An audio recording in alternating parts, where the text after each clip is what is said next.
Sa wakas ay natapos na ding mapinturaan yung sa kusina at sa sala namin. Kaya eto ako ngayon nagsimula ng magpaganda ng bahay. At dahil hindi pa nga natin afford magpagawa ng cabinet dyan sa baba at hanging cabinet, ay nilagyan ko na lang muna dyan ng temporary na kurtina. Kulay red nga yung kurtina dyan na nakalagay sa baba at talagang medyo luma na siya. At dahil atat na nga ako mapalitan ito, ay dito lang talaga ako bumili ng kurtina sa amin. At para hindi na ako mas gumastos pa, ay nag-DIY na lang talaga ako kasi medyo kaya ko naman. Isang kurtina nga lang yung aking binili dahil hahatiin ko lang yan sa dalawa. First time ko nga pala itong gawin sa buong buhay ko na mag-DIY ng kurtina. Syempre bumili na lang din ako ng ibang kagamitan para maging kurtina na siya. At nakikita nyo naman talaga na minamano-mano kong tinahi yung kurtina. Eh alam naman talaga natin na sobrang dali lang talagang magtahi.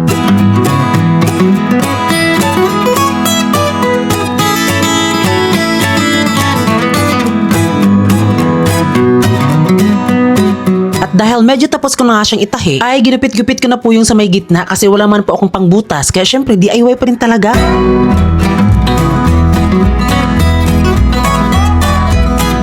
At sa wakas, eto na nga pala yung aking ginagawang kurtina. Naging dalawa na siya bakla. Pero eto nga't nakalimutan ko na hindi pa pala dumating yung in-order ko na sabitan. Kaya eto, mas minabuti ko na namang isabit na lang siya or idikit. Tsaka na siya isabit kapag dumating na. At dahil tapos na nga tayo sa kusina, ay dito naman po tayo sa sala. Maglalagay din pala nga ako dito ng kurtina na talagang in-order ko pa siya sa TikTok. Pero bago ang lahat, ay magmamap muna ako dito sa sala para mas malinis talaga ng bongga.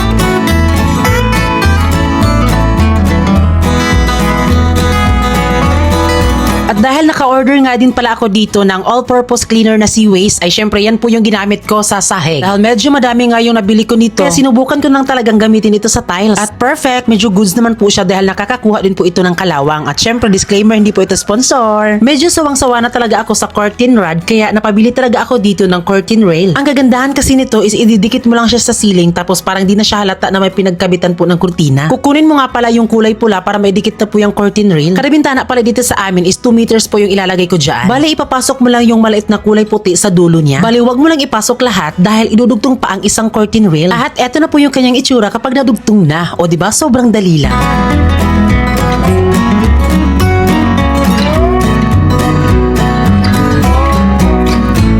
Pagtapos mo nang i-assemble yung curtain rail, ay pwede mo na ding ilagay yung plastic curtain track hooks.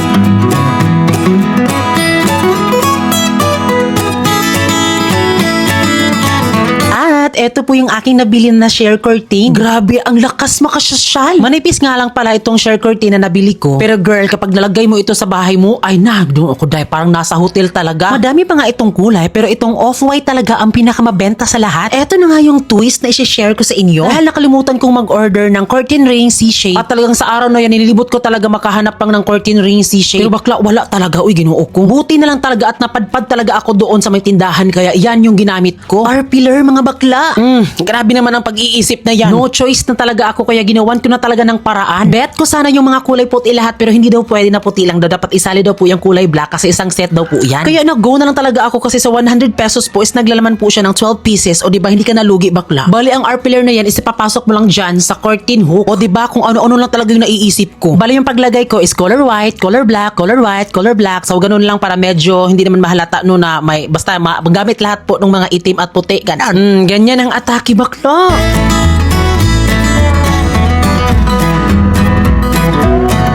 At eto na siya. Kung gusto mong gumastos talaga ay bakla o gayahin mo ako. Ewan ko lang kung ako lang ba ang nakagawa nito or siguro first time ko. Kasi kung ako ang first time ay bakla. Grabe naman yan. Ang swerte naman talaga ng pag-iisip na yan. Kasi pwede nyo talagang gayahin para mag-medyo masyala. At eto na nga, dinikit ko na po yung curtain rail para masimula ng paglagay po ng kurtina dyan. Tsaka ko na pala kinuha yung kulay pula pag nadikit na siya para syempre dili mahupas ba kung sa Bisaya pa. O diba, birarag yun ako ng kulay pula kay para dali na jud kayo siya. Dili na siya hassle no kay ako naman po isa. Don't worry mga kalab kasi sobrang dikit na dikit po talaga yan, mas madikit pa sa jowa mo. At eto na po yung kanyang atake. O diba, ewan ko lang sa inyo nagandahan ba kayo basta sa akin mga kalab nagandahan kasi ako ang nag-effort. Wala talaga akong kinuna na ideya ha at wala akong ginaya kasi sa akin lang talaga yan at on the spot po talaga yung pagplano na yan.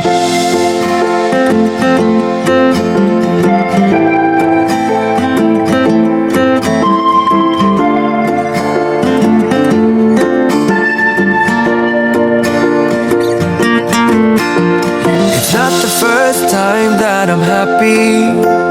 It's not the first time I feel good, but it's been a while since that happened. Knock on wood.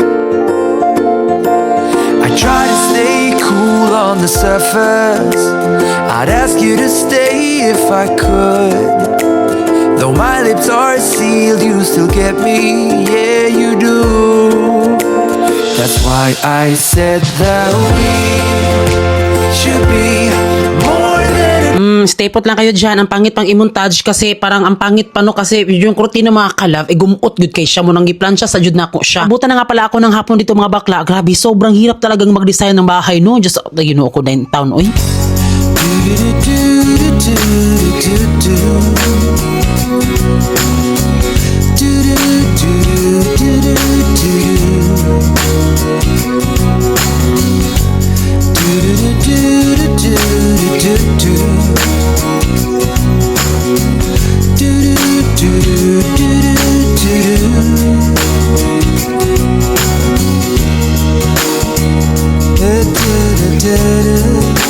At meron nga pala kami ditong table po na isang set po sa chair na nabili po namin. So, ginamit ko lang po talaga mga kalab kasi kahit basag na po yung salamin dyan. So, ginawan ko pa rin ng paraan. At para hindi na naman tayo gumastos pambili po ng glass to, syempre yan yung gagamitin ko mga kalab. Sira na po yung mga paan yan pero bakla, nagawan ko ng paraan dyan. At para di halata ay punda akong gigamit. Diba sa unan yan? So, yan yung gagamitin ko mga kalab kasi color gray. Ano naman napasok sa pag-iisip niyan? Diyos ko, dahil ano ba talaga to si Ulysses? Oy, kahit ano talaga maiisip ba? So, dahil nakabili ako ng rose, ito ay ginamit ko po sa pang-design sa kasal po ng kapatid ni Francis. O ilagay ko na lang dyan mga kalab para mapakinabangan. At syempre para mas amoy hotel, naglagay na talaga kami ng bonggang scent dyan. Bakla, i-flex ko talaga yan dahil sobrang mahal po na nabili ko. Ginoo ko. Sa SM Butuan City ko po yan nabili. Bakla, naghahalaga po yan ng 800. Like, ha? Kaya binili na lang talaga namin kasi todo effort po si kuya sa pag-ano niyan. Tapos hindi namin bilhin no. Kaya binili lang talaga namin kahit mahal. At yun nga, wag na tayo magpaligoy-ligoy pa. And this is the final look ng bahay namin.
Ayan mga kalab, my God! Diba? Ang ganda! Para sa akin, maganda na siya mga kalab kasi grabe, todo effort talaga ako nito mga kalab para maging aesthetic siya, yung maging kalma. Tapos dito mga kalab, nagpapamusic kami ng mala restaurant, ganon. Then syempre, ano din siya mga kalab, laking impact siya sa sarili ko mga kalab para sa akin. Kasi kung titingnan yung mga kalab, hindi talaga halata na parang kaya kong gawin ito or may paninindigan talaga ako sa pagiging ako. 'Di ba? Kasi alam na naman natin na talagang yung ibang tao is tumitingin sa panlabas. Yun nga, don't judge the book by its cover. So, kilalanin muna bago husgaan. Ayan. At i-flex ko sa inyo mga kalab, tignan nyo po yung aking unan. 'Di ba? Di ko to napakita sa video. Tignan nyo yung 5 pillow ko mga kalab dito sa upuan ay tignan nyo po yung kanyang quality. Diba? Ganda yan. Maganda yan, uy. Diba? Ayan. Pinili ko yung white and gray. Perfect siya. Napaka-smooth. Kakadating lang tumakalab ko, hindi siya nasali sa video. Ayan, ito din po. Bali, 3 yung kulay gray at 2 white. Charan! So, dito yung isa, mga white siya dito. Ewan ko pa mga kalab, ang sarap maglinis ng bahay. Yun bang maging maarte ka sa bahay mga kalab, no? Kasi, ay proud talaga ako mga kalab. Paglabas, hindi man ako masyadong napaka-arte talaga maglabas. Yung grabe ka sexy ba? Pero at least, kung pasukin ng bahay, malinis at maganda. Yun. At ito nga yung share curtain mga kalab. Naghanap talaga ako sa TikTok kung ano ba ang maganda. Gusto ko iba naman po mga kalab. 'Di ba? Parang malahot lang siya mga kalab. Ito lang sana yung gusto kong ilagay. Pero sayang naman siya mga kalab. Okay pa naman yung kulay gray. Pero yung kulay gray po na bintana mga kalab is dito, dun yan sa kwarto. Kaya ano lang siya, medyo apat lang siya kasi tigda dalawa. Tapos yung sa gitna is color white. Pero yun, parang nawala na yun mga kalab. Kaya inahon ko po ng color white po na sheer curtain po. Bali yung nabili ko po na sheer curtain, 2, 4, 6, 8, 10 siya mga kalab. At 2,000 plus po yung nagastos ko dito. Yes, at buti nga mga kalab, medyo okay pa talaga yung ano namin. Tapos doon sa ano ko po, sa yung, ang tawag niyan, ring C holder yung sa kortina. Iniba ko siya, wala sa plano na iniba ko siya mga kalab. Yung nga, naghalughog talaga ako. Pumunta talaga kami ni Francis kahit saan. Nagtanong-tanong kami kung meron bang mga ganun. Pero wala talaga. Buti na nga lang mga kalab. Pumunta ako doon sa may tindahan, malaking tindahan. Nakasabi ko, what if ito na lang kaya? Diba? Gusto ko color white pero hindi daw mga kalab kasi isang set na daw po yung may kulay black. Ayan, din syempre ito yung rose po nung kasal po na nila Leia po. Nung hindi pa po ito nagawa mga kalab ay yon. Nagbili po ako ng rose para i-design po doon. Siyempre, nilagay ko nang dito mga kalab para pakinabangan. Yun. Di ba ang ganda? Naalala ko dati mga kalab may nagsabi sa akin na maganda daw kulay black. Hindi ko talaga bet yung kulay black talaga, promise. Kasi sa akin mga kalab, pag kulay black kasi, para sa akin lang ha, parang ang dilim po ng buhay. Parang ganon. Di ba? Like ito mga kalab, white or gray, beige. Di ba? O, parang napaka-meaningful ng buhay na ang sarap. Basta ang sarap ng buhay, parang ganun. 'Di ba? Kasi every color naman po is meron po siyang meaning po. 'Yon. At maganda siya mga kalab, lalong-lalo na kapag tanghaling tapat. Bakla, yung init niya, di pa papasok dito. Ang sarap tingnan dito sa sheer curtain talaga. Ayan. Ang ganda niya. 'Di ba nakikita niyo naman po mga kalab na ang sobrang ganda po ng bahay namin ni Francis. Malasyala na talaga. Uy. Ayan. Yung bahay namin, wait, merong sombrero dito. Ayan. Kakain lang ako mga kalab. Galing kasi ako kumain, kaya di ko pa siya na ano, tapos bigla ang vlog lang din, kasi pupunta na agad ako ngayon sa fish pan. Pero na, ano ko na, medyo unti lang pala yung ano. Ayan yung lamesa namin mga kalab. Ito po yung dining table mga kalab na nilagyan ko po siya ng mga prutas, bulaklak, at yung mga bigas. Kasi nagsisimbolo siya na masagana ang buhay, patuloy ang blessing.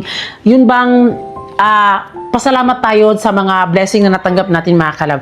Pero ito mga kalab, yung bulaklak, alam nyo ba, mag 3 weeks na siya, ngayon lang siya nalanta, bang tawag niya, nalaya, no? Kasi nilagyan ko po siya ng Decolgin ata yun. Tapos yun, hindi na siya masyadong nalanta, no? Pero papalitan ko lang din yan. Tapos yung electric fan mga kalab, ay di po ako ano nito, baka siguro itatago ko. Kasi gusto ko mga kalab sa bahay namin ay gusto ko sana, di ba wala pa kayong nakitang may mga chandelier, yun po. Kasi gusto ko po mga kalab, kasi dito kasi sa amin, madami kami talagang bisita. Kaya yung napag-isipan ko talaga ay gusto kong maglagay ng ceiling fan with light po dito sa itaas. Or ano bang mas bet? Chandelier? Kasi gusto ko, dyan din po yung chandelier mga kalab. Meron kami na sample po. Kaya, suggest, comment kayo mga kalab. Tulungan niyo po ako. Yes. Basta dito mga kalab, ceiling yung first choice ko po. Para, syempre, di ba, hindi na tayo mag-electric fan. Syempre, mainit naman din kasi dito. Hindi naman siya masyadong init mga kalab. Pero, maganda talaga siya, ceiling fan mga kalab. Yun nga, concern kasi ako sa mga bisita namin na pag pumupunta. Ako, syempre, mahiya din ako mga kalab. Uy, di ba? O, tignan nyo yung aming kuan. Oh, 'di ba? Yung aming ceiling. Si Kuya Melvin pa ang nagpintura niyan. 'Di ba? Ang ganda. Bakla. Nakaka-enlove talaga ang bahay namin. Diyos ko day, lalo na siguro pag merong mga chandelier na nakalagay, no? Oh. Tapos alala ko mga kalab sa malapit din naman kasi yung anniversary namin ni Francis. I'm sure madami talagang pupunta diyan mga kalab. Kasi with fiesta na kasi dito mga kalab, hindi ko maipapromise mga kalab kung magsi-celebrate ba kami or may handa. Pero pagsisikapan namin mga kalab, yun. Maglagay dito ng ceiling fan na malaki para di na kailangan mag-ano kasi naalala ko noon dati mga kalab nung pa-house blessing kami. Ay, napabili talaga agad ng ceiling fan, ay, electric fan. Buti lang talaga mga kalab, may nag-sponsor sa amin ng electric fan. Kaya kulang pa din talaga yung hangin talaga mga kalab kasi medyo, kasi dito mainit minsan. Yun, kaya nagpalagay din kami ng aircon. Sa kwarto, di ko muna siya ipapakita mga kalab kasi meron akong i-reveal sa inyo soon din mga kalab. Galing din po yan sa, mga kalab, pinaghirapan din namin ni Francis. Yun. Oh, di ba? Tapos dito di ko na siya ipapakita sa may counter bar mga kalab kasi meron akong nilagay. Basta makikita nyo na din yan. Diba? Perfect siya mga kalab. Nagbili din na po ako ng mga spray na mga scent. Tawag nito. Ito mga kalab, pampabango ng, lowbat na siya. Shangri-La po yung binili ko. Tapos may mga spray ako. Tapos meron ding mga diffuser, ba tawag niyan? Yung pastik, yung gusto ko yung mala hotel mga kalab. Natapos yung bahay namin, dito sa sala namin mga kalab, ay siguro mga February siya. Parang ganun. Tapos yung tiles dito mga kalab ay medyo pinatanggal ko. Tapos hindi siya nagkaano mga kalab kasi yung tiles kasi is crystal white. So wala na kasi yung ganun, parang old model na daw yun. Tapos naganap ako ng mga kalab, meron naman siyang same na design po ng crystal na tiles. Ay hindi siya crystal mga kalab, ibang kulay siya. No choice na talaga ako mga kalab. Kaya yun, pinalitan ko lang talaga siya mga kalab. Di ko na siya ipakita kaya alam ko madami talagang tataas ng kilay. So parang siguro yun na lang mga kalab, no? Diba? What you think mga kalab? Maganda na ba yung bahay namin ni Francis? Maganda na ba siya? Like, girl, thank you talaga, Lord, sa blessing, lahat ng blessing talaga, Lord. Pag dito mo siya ilagay, mga kalab, ang ganda, sobra. Yun. Yun bang, alam mo, malaking tulong siya sa amin, mga kalab, kapag nasa fish pond kami. Kasi minsan, di ba, init, tapos, pag uwi namin mga kalab, nakakawala ng pagod kasi nakakita kami ng magandang bahay, ng family. So, wala dito si Francis, andun siya sa fish pond. Nag-una siya adto dito ba dahil meron siyang pagkain ng tilapia na pinunta doon, tapos sakay siya ng bangka. Ayan. Wala kaming mga kaluho-luho, mga kalab, o mga etc. Dahil mas inuuna talaga namin ng bahay, mga kalab. Diba? Ayan po mga kalab, yung supportan niyo po sa amin. Bongga na siya. Bongga din yung sa dito mga kalab, yung kurtina namin. Gusto ko kasi yung ganon, yung pangyayamanin. Tignan nyo mga kalab. Diba? Tapos yung kurtina mga kalab, yung white, medyo mahaba. Yung na-order ko mga kalab, 9 feet. Pinutul ko lang siya mga kalab. Kasi medyo lang siya. At ito po yung mga kalab, yung ito kurtina namin na gray. Medyo hindi siya nagkasya. Kasi iba kasing yan, feet. Bongga na siya mga kalab, no? Thank you. Thank you sa lahat ng suportan nyo. Ayan. Tapos, eto mga kalab, suggest nga kayo mga kalab, maganda din siya pinturaan ng kulay white, no? Yung pintuan. Ayan, maganda siya, no?